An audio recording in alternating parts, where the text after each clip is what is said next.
امت کی اجتماعیت یہ نہیں کہ کالے ایک جگہ جمع رہیں، گورے ایک جگہ جمع رہیں، ایک زبان والے ایک طرف جمع ہو جائیں، ایک زبان والے ایک طرف جمع ہو جائیں، یہ امت کی اجتماعیت نہیں ہے۔ امت کا تفرق یہ ہے کہ امت زبان، رنگ، برادری، قبیلہ، ملک کے اعتبار سے متفرق ہو کر رہیں، یہ امت کا افتراق ہے۔ اس پر بھی اللہ تعالیٰ کی طرف سے خیریں اور برکتیں روک دی جاتی ہیں۔ اگر صرف دو آدمیوں کے آپس کے اختلاف سے شب قدر اٹھا لی جائے، ورنہ امت کو بتلا دیا جاتا کہ شب قدر کی متعین رات کون سی ہے، امت کو بتلا دیا جاتا کہ شب قدر کی متعین رات کون سی ہے۔ اس کا علم اٹھا لیا گیا دو کے درمیان اختلاف کی وجہ سے، تو پھر اگر ساری امت آپس میں منتشر اور افتراق میں پڑ جاوے تو پھر بتاؤ کون سی خیر کی امید کی جا سکتی ہے، جب شب قدر جیسی خیر جو 1000 راتوں سے بہتر اس کو اٹھا لیا جائے دو آدمیوں کے درمیان اختلاف کی وجہ سے۔ لوگ یہ سمجھتے ہیں کہ آپس کے جھگڑے اختلاف ہیں، نہیں، آپس کے جھگڑے تو اختلاف کی انتہا ہے، آپس کے جھگڑے تو اختلاف کی انتہا ہے، آپس کے جھگڑے تو اختلاف کی انتہا ہے، ورنہ اختلاف تو یہاں سے شروع ہو جاتا ہے کہ ایک رنگ والے ایک طرف ہو جائیں، ایک رنگ والے ایک طرف ہو جائیں۔ اپنی اپنی مناسبت والوں کے ساتھ رہنا یہ اصل اختلاف کا سبب ہے۔ حضور اکرم صلی اللہ علیہ وسلم نے اخلاق میں بلندی اور حسن پیدا کرنے کے لیے اجنبیوں کے ساتھ رہنے کا حکم فرمایا۔ یہ مزاج بنایا آپ نے صحابہ کرام کا کہ ان لوگوں کے ساتھ رہو جو تمہارے ملک، تمہارے علاقے، تمہاری قوم، تمہاری زبان اور تمہارے رنگ کے نہیں ہیں، ان کے ساتھ رہو۔ خاص طور پر جب تم اللہ کے راستے میں نکلو تو اپنی قوم کے عداوت کے ساتھ نکلو۔ اگر تم نے اللہ کے راستے میں نکلنے میں یہ دیکھا یا جمع ہونے میں یہ دیکھا کہ یہ آدمی کس قوم کا ہے، میں کس قوم کا ہوں، تو اس کا مطلب یہ ہے کہ امت میں قومیت کی بنیاد پر امت پھٹ گئی، قومیت کی بنیاد پر امت پھٹ گئی۔ اگر یہ دیکھا ہم نے کہ اس میں ہمارے رنگ کے کون ہیں، یہ دیکھا ہماری زبان کے کون ہیں، تو امت پھٹ گئی۔ تو میں نے عرض کیا کہ حضور اکرم صلی اللہ علیہ وسلم نے اس راستے میں نکلنے کے لیے حکم فرمایا کہ تمہارے اخلاق کی بہتری اور تمہاری عزت اس میں ہے کہ تم اس راستے میں اپنی قوم کے علاوہ کے ساتھ نکلو۔ ایک صحابی تھے حضرت اقسم ابن الجون، آپ نے انہیں حکم دیا، یا اقسم اغزم عن غیر قومک یحسن خلقک، اے اقسم تم اللہ کے راستے میں جب نکلو تو اپنی قوم، برادری، اپنے ملک، اپنے رنگ، ان سب نسبتوں پر نہ نکلو، بلکہ اللہ کے راستے میں اپنی قوم کے علاوہ کے ساتھ نکلو۔ اے اقسم، اس سے تمہارے اخلاق اچھے ہو جائیں گے اور تم اپنی قوم میں باعزت ہو جاؤ گے، اپنی قوم میں باعزت ہو جاؤ گے۔ تو میں نے عرض کیا کہ حضور اکرم صلی اللہ علیہ وسلم کا ابتدا سے جو طرز دعوت رہا وہ اجنبی اور باہر سے آنے والوں کو اپنوں کے درمیان وہ مقام دینا تھا جس کی وجہ سے اجنبی لوگ اپنے آپ کو غیر نہ سمجھیں اور ہم اجنبیوں کو غیر نہ سمجھیں، اجنبیوں کو غیر نہ سمجھیں، کیونکہ اصل بات یہ ہے جب تک کسی ملک میں رہنے والے وہاں کے مقامی باشندے وہاں کے مقامی باشندے اور دوسرے ملک سے وہاں ہجرت کر کے آنے والے مہاجرین، یہ دونوں آپس میں انصار اور مہاجرین کی طرح ایسے نہ ہو جاویں کہ باہر سے آ کر دیکھنے والا یہ تمیز نہ کر سکے کہ ان دونوں بھائیوں میں بڑا کون ہے چھوٹا کون ہے. میری بات بہت توجہ سننا. جب تک ایسے مواخات نہ ہو جائے ہر ملک میں جیسے مواخات بھائی چارہ انصار و مہاجرین میں حضور اکرم صلی اللہ علیہ وسلم نے کروایا تھا، اس وقت تک اس ملک میں کام ترقی نہ کرے گا، اور وہ ملک عالم بھر کے اعدائے اسلام، اعدائے دین اور اعدائے مسلمین کے مقابلے میں وہ ملک کامیاب نہ ہوگا جب تک اس ملک کے باشندے اور باہر سے آنے والے مہاجرین آپس میں، خاص طور پر اس کام کے کرنے والے آپس میں ایسے نہ ہو جائیں جیسے حضور اکرم صلی اللہ علیہ وسلم نے انصار و مہاجرین کو جمع کیا تھا. بہت ضروری بات عرض کر رہا، کسی ملک میں کام کی ترقی ہو نہیں سکتی جب تک اس ملک کے انصار و مہاجرین یہ دونوں ایک فکر پر جمع نہ ہو جائیں. کسی ملک میں بھی کام کی ترقی اس وقت تک ممکن نہیں جب تک انصار و مہاجرین ایک فکر پر جمع نہ ہو جائیں. جتنے بھی ممالک ہیں ان ملکوں میں مختلف اجناس ہوتی ہیں، کالے بھی ہیں، گورے بھی ہیں، ایشین بھی ہیں، اردو والے بھی ہیں، انگریزی والے بھی ہیں، عرب بھی ہیں. جب تک یہ مقامی لوگ کسی بھی ملک کے اس کام کو اپنا کام نہ سمجھیں اس وقت تک کام ترقی نہیں کرے گا.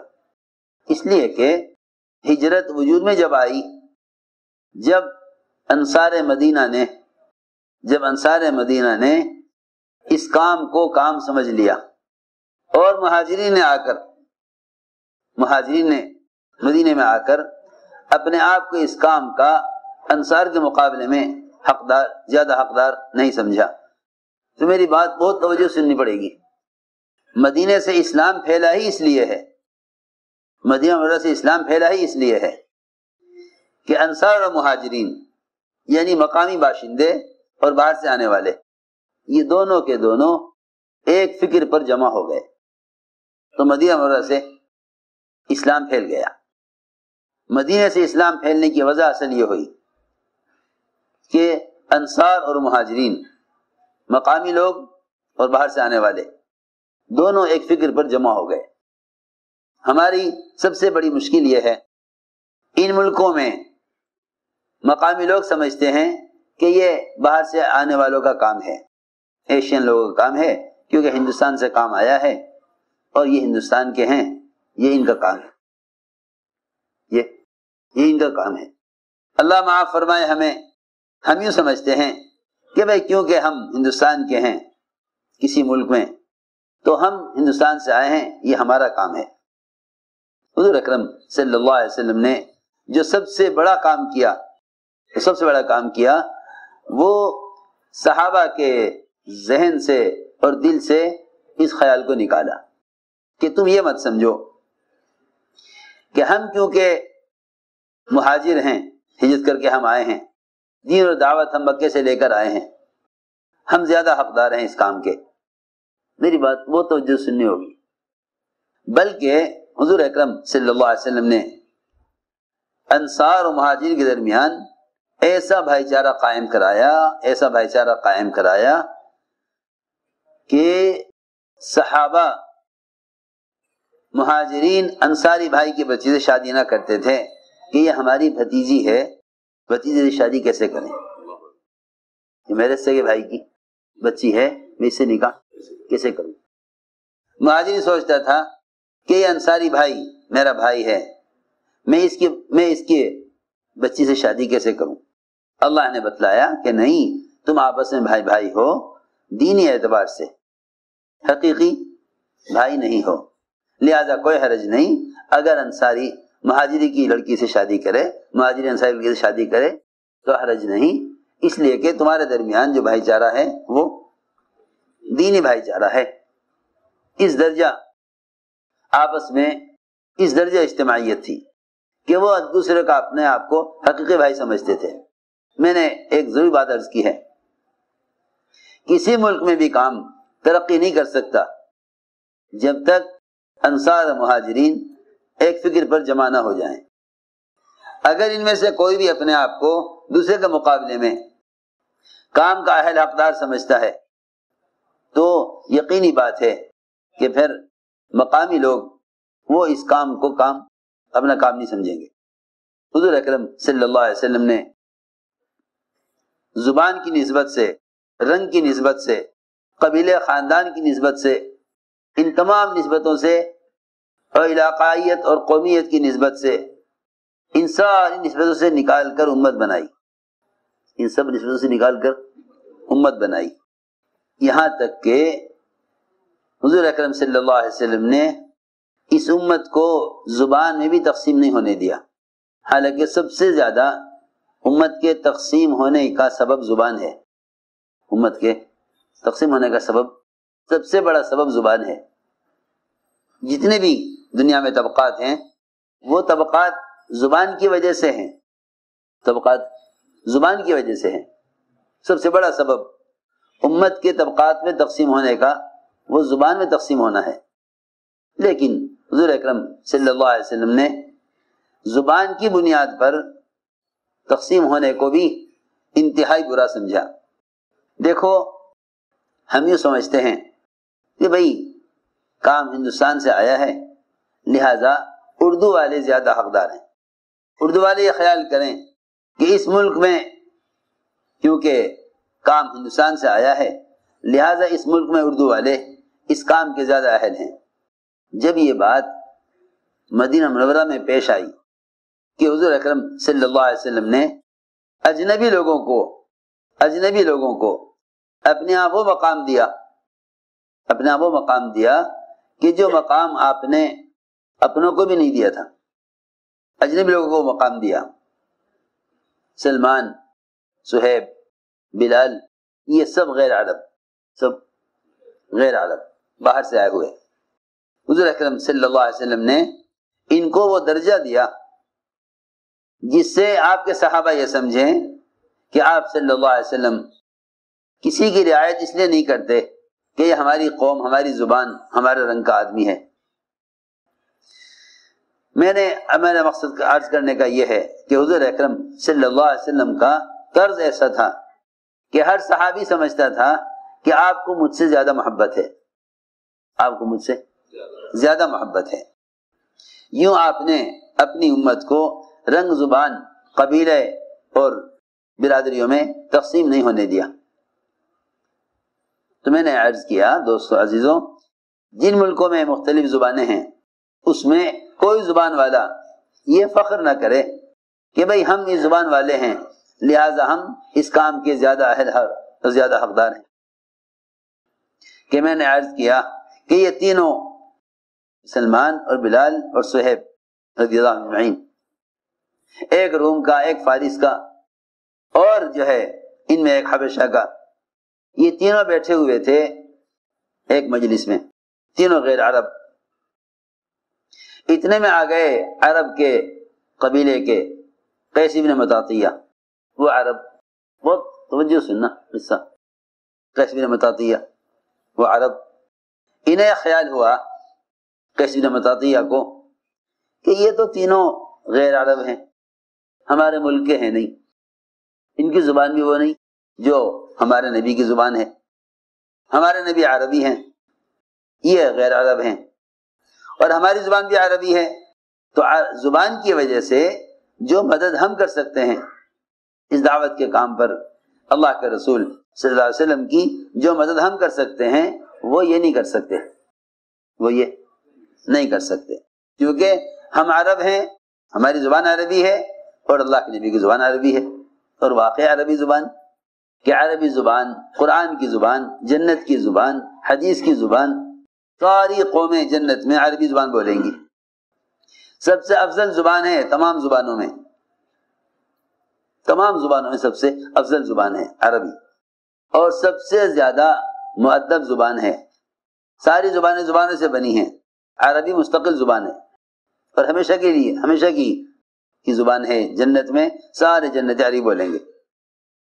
اس پر قیس بن مطاطیہ نے فخر کیا کہ بھئی ہماری زبان نبی کی زبان کی طرح ہے، لہذا ہم اپنے نبی صلی اللہ علیہ وسلم کی جو مدد کر سکتے ہیں وہ تم نہیں کر سکتے۔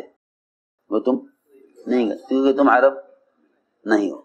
اس پر قیس بن مطاطیہ نے فخر کیا اور ان کو اس اعتبار سے بے حیثیت کہا۔ معاذ بن جبل رضی اللہ تعالیٰ عنہ سید العلماء وہ دیکھ رہے تھے کہ قیس بن مطاطیہ نے ایسی بات کہی ان تینوں کے بارے میں، تو معاذ بن جبل رضی اللہ عنہ کو غصہ آ گیا کہ تم ان کے بارے میں ایسی بات کیوں کہہ رہے ہو؟ چنانچہ روایت میں ہے کہ معاذ رضی اللہ تعالیٰ عنہ قیس بن مطاطیہ کا گریبان پکڑ کر کھینچ کر لے گئے آپ کی خدمت میں اور جا کے کہا کہ یا رسول اللہ صلی اللہ علیہ وسلم، یہ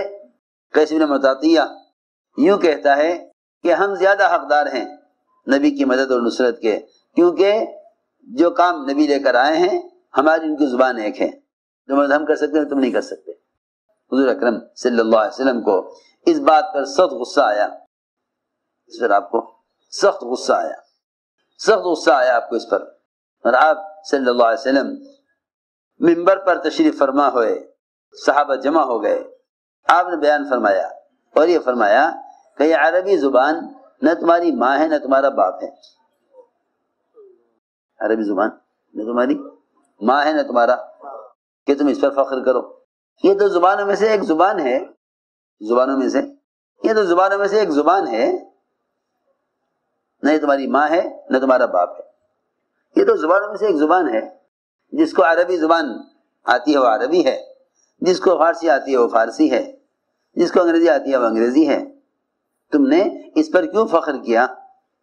کہ ہم اس دعوت کے کام کے زیادہ اہل اور زیادہ حقدار ہیں، کیونکہ ہماری نبی کی زبان ایک ہے۔ آپ یہ بیان فرما رہے تھے اور قیس بن مطاطیہ کا گریبان پکڑے ہوئے حضرت معاذ سامنے کھڑے ہوئے تھے اور آپ یہ بیان فرما رہے تھے۔ یہ اتنا عجیب قصہ ہے کہ اس سے سمجھانا یہ تھا کہ امت زبان میں بھی تقسیم نہ ہو اور زبان کی وجہ سے ایک دوسرے کو حقیر نہ سمجھیں یا کسی زبان کی وجہ سے اپنے آپ کو کام کا حقدار اور زیادہ اہل نہ سمجھیں۔ چنانچہ آپ بیان فرما رہے تھے اور قیس بن مطاطیہ کا گریبان پکڑے ہوئے حضرت معاذ کھڑے ہوئے تھے سامنے، تو آپ نے فرمایا کہ معاذ اسے قیس کو جہنم کی طرف دھکا دے دے، قیس کو دھکا دے۔ اوہو، یہ زبان کی وجہ سے تقسیم ہونا، یہ زبان کی وجہ سے اپنے آپ کو کام کا اہل سمجھنا اتنا برا کہ آپ نے فرمایا اے معاذ اسے قیس کو جہنم کی طرف دھکا دے دے۔ چنانچہ روایت میں ہے کہ یہ قیس بن مطاطیہ یہ بعد میں مرتد ہوئے، بعد میں بہت ضروری بات عرض کر رہا ہوں کہ اتنی بھی گنجائش نہیں ہے کہ زبان میں بھی لوگوں کو امت کو تقسیم کیا جائے یہ سمجھ کر کہ بھئی یہ زبان کا کام ہے تو اس زبان والے زیادہ حقدار ہیں۔ میں نے بہت ضروری بات عرض کی ہے، جس ملک میں بھی وہاں کے مقامی باشندے انصار کی طرح ان پر ذمہ داری برابر کی نہیں ڈالی جاوے گی، اس ملک میں کام ترقی نہیں کرے گا۔ یہ بہت ضروری بات ہے۔ کسی ملک کے لوگ اگر یہ خیال کریں کہ ہم اس کام کے زیادہ اہل ہیں، زیادہ حقدار ہیں کیونکہ ہماری زبان کا کام ہے، تو اس واقعے نے یہ بات سمجھا دی کہ کوئی اپنی زبان پر کی وجہ سے اپنے آپ کو کام کا حقدار نہ سمجھے، بلکہ امت کی اجتماعیت یہ ہے کہ یہ امت زبان میں، رنگ میں، قبیلوں میں، برادریوں میں تقسیم نہ ہو، ان میں تقسیم نہ ہو، اس لیے کہ امت کا ان نسبتوں پر تقسیم ہو جانا یہ اللہ تعالیٰ کی مدد کو اٹھا دے گا، یہ اللہ کی مدد کو اٹھا لے گا۔ امت کی اجتماعیت یہ ہے کہ امت کے درمیان طبقاتی فرق نہ ہو،